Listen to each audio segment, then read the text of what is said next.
हर किसी को हम कह देते हैं पैसा कमाने के लिए, पैसे का पुजारी, ये वो ठीक है, भले वो WCL हो, भले वो रॉयल कप हो, भले वो कोई भी हो।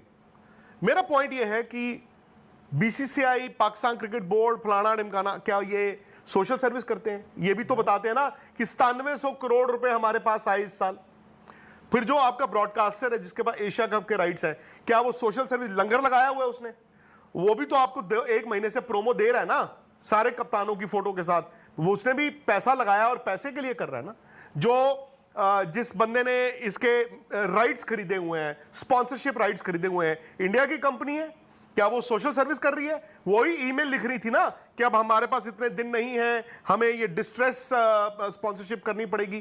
तो फिर वही बात आ गई ना। तो पैसा तो फिर हर कोई पैसा ही बना रहा है। फिर 2 को आप क्यों टारगेट करते हो? आप 4 को क्यों टारगेट करते हो? फिर सब आओ ना उसमें फिर।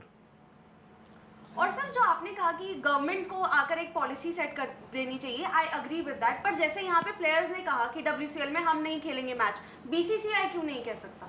BCCI can also take the charge कि हम नहीं करवाएंगे। ये उसका जवाब इन्होंने दिया ना भाई, सब एक अपनी दुकान चला रहे हैं ना, मतलब एक तरह से। अब कोई भी लीग होगी या BCCI है, जो मैं ये नहीं कह रहा कि मैं उनसे सहमत हूँ, वो गलत है, बट जो भी लेवल पे ये हो रहा है, सब अपना काम करते रहते हैं भाई। At the end of the day यही कैपिटलिज्म है। कैपिटलिज्म क्या है? BCCI हर साल ऊपर बढ़ता है, एक साल आपकी TV राइट्स नीचे आ जाएंगी, खलबली मच जाती है। और मैं आपको तो हर साल आप ऊपर बढ़ रहे हो, आप ICC में कितना कमा रहे हो, ये सब कर रहे हो, आप वो बातें करते हो। तो क्या होता है, जब एक कोई क्लियर पॉलिसी नहीं होती ना, सब अपना अपना करते हैं, अपना देखते हैं। खिलाड़ी अपना देखता है, ब्रॉडकास्टर अपना देखता है, एडवर्टाइजर अपना देखता है, सब अपनी जो चीज़ है, जो दिनचर्या है, उसके हिसाब से चलते हैं और कहाँ वो प्रॉफिट बना सकते हैं वो चलते हैं। जिस दिन एक डिक्टेट आ जाएगा भाई, आपको ये बता दिया जाएगा भाई मैं, हाँ एग्जैक्टली, कि ये है, यही हमारी पॉलिसी, आप ये कर ही नहीं सकते, फिर उनके पास कोई ऑप्शन ही नहीं है। मैं यही कहता हूँ, सब लोग बड़ी आसानी से देशभक्ति की बात करते हैं, लेकिन जब उनको करना होता है, कोई खुद अपनी तरफ से नहीं करता, जहां उनका नुकसान हो रहा होता है। एग्जैक्टली। तो उसमें भी की बात है, किसी लोगों को गालियां पड़ जाती हैं जो सोशल मीडिया पे हैं, जो पॉपुलर है, या खिलाड़ी हो या जर्नलिस्ट हो, जो नहीं है, जो एक इंडिविजुअल नहीं है, एक एंटिटी के तौर पे आता है, वो भी वही कर रहे हैं, पर उनको गालियां कहाँ से दोगे आप, किस तरफ दोगे, आपको पता ही नहीं किसको दोगे। तो वो इस में बच जाते हैं। और देखो, BCCI जो भी है, BCCI का एक दायित्व भी बनता है प्लेयर्स, ठीक है, चाहे पुराने हो या नए हो। BCCI can always advice. मैं कह रहा हूं कि भाई, अगर फॉर एग्जांपल ये प्लेयर्स भी आ गए, देखो प्लेयर्स हमारी तरह, या क्योंकि हम जर्नलिस्ट हैं या पॉलिटिशियंस हों, उनकी तरह पॉलिटिकली एक्टिव नहीं होते। दे डोंट नो कि क्या चल रहा है, माहौल क्या। मैं आया, मेरे पास जी 200 करोड़ रुपए पड़े, मैंने कहा जी मेरे को एक लीग खेलनी है, तो उन्होंने कहा जी अच्छा ठीक है, आप आ जाओ, आप भी आ जाओ। उन्होंने कहा जी पाकिस्तान के साथ भी है टूर्नामेंट में, पाकिस्तान भी। उन्होंने कहा अच्छा, बट यार माहौल तो ऐसा। बोलते वो सब चीजें हो रही हैं, ठीक। आप देखिए ना, हॉकी टीम को आपने अप्रूवल दे दिया है, वॉलीबॉल को आपने देखी होंगी खबरें, एशिया कप भी चल रहा है। अब प्लेयर थोड़ा नाइव हो सकता है, या फिर आप कहो कि भाई उनको इस मामले में गलिबल हो सकता है। अच्छा, ऐसी चीजें हो रही है। आई एम सॉरी, वो भी नाइव नहीं होते। नहीं, आप बोल रहे हैं नहीं, सबको सब कुछ पता होता है राहुल। नहीं, कॉन्सिक्वेंसेस आपको नहीं, I get you. I think देशभक्ति जो है ना, ये बताया वो जब ट्रेन आ जाए तब नहीं जगती। मैं आपको सच बताऊं, आपको ये बताया तो जा रहा है ना, things are back on track, things will be back on track. अब यहाँ तो ECB मुझे कौन बता रहा है? ये जो WC, नहीं मैं बताता हूँ ना आपको, WCL है फॉर एग्जाम्पल, ये जो WCL है, बाय द वे ये ECB है फॉर एग्जाम्पल, ठीक है। ECB के इंस्ट्रक्शंस और सब कुछ ECB करवाता है यहाँ पे। सो इनकी जो चाहे वो टेक्निकल, अब फॉर एग्जांपल अब इंडिया ने फोरफीट कर दिया, अब आपको पता है ना, दूसरा बवाल ये भी हो रखा है कि भाई ECB बोल रहा है कि हमारा अप्रूवल है इस टूर्नामेंट को, तो should the points be shared और नॉट, क्योंकि ECB बोल रहा है कि भाई ये this is a fact, ECB कह रहा है कि भाई ऐसे कैसे हो सकता है, डिड दे प्ले और डिड दे नॉट, क्योंकि भाई ये तो फोरफीचर है, ये तो वही तो आपने फोरफीट किया है, तो उसपे भी अब आपको ये है कि there is a technical committee, तो ECB यहाँ पर इज टेकिंग केयर ऑफ। मेरा ये बस है, चाहे नए हो या पुराने हो, कैन BCCI एडवाइज, क्या वो प्लेयर्स को एडवाइस कर सकता है कि यार देखो मामला थोड़ा ट्रिकी है, हम लोग खुद अभी एशिया कप को लेके सर्टन नहीं है, यू शुड नॉट गो।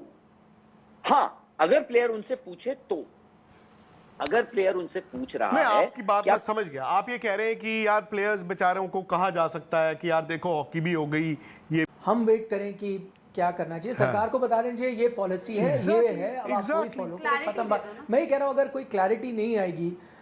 आज की वीडियो में हम आपको India versus England test series जिसका आगाज़ हो चुका है उसके बारे में इंफॉर्मेशन देंगे। India versus England first test match जो कि इंग्लैंड में खेला जा रहा है उसके कैप्टन शुभमन गिल होंगे।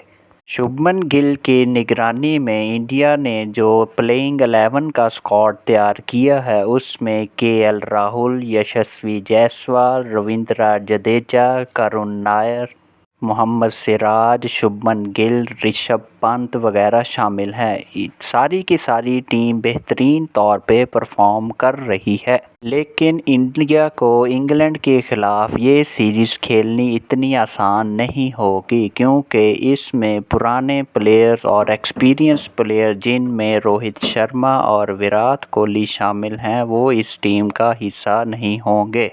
रोहित शर्मा और विराट कोहली की कमी को महसूस किए बगैर शुभमन गिल ने बेहतरीन परफॉर्मेंस का मुजाहरा किया और इंडिया को एक बेहतरीन टारगेट सेट करने का मौका मिला। इंडिया की टीम में बैट्समैन के अलावा जसप्रीत बुमराह, मोहम्मद सिराज और Prasidh Krishna as a bowler team में शामिल होंगे।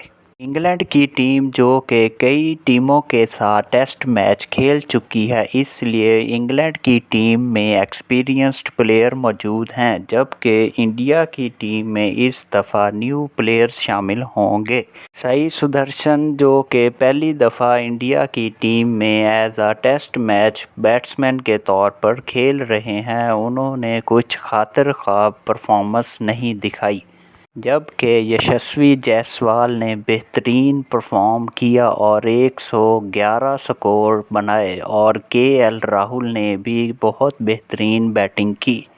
केएल राहुल जो कि इस वक्त आउट हो चुके हैं। इंडिया की टीम को ये टेस्ट मैच सीरीज़ जीतना बहुत लाजमी है क्योंकि इस दफ़ा उनके कैप्टन शुभमन गिल हैं जो कि एक न्यू कैप्टन के तौर पे इंडिया की टीम में शामिल हुए हैं।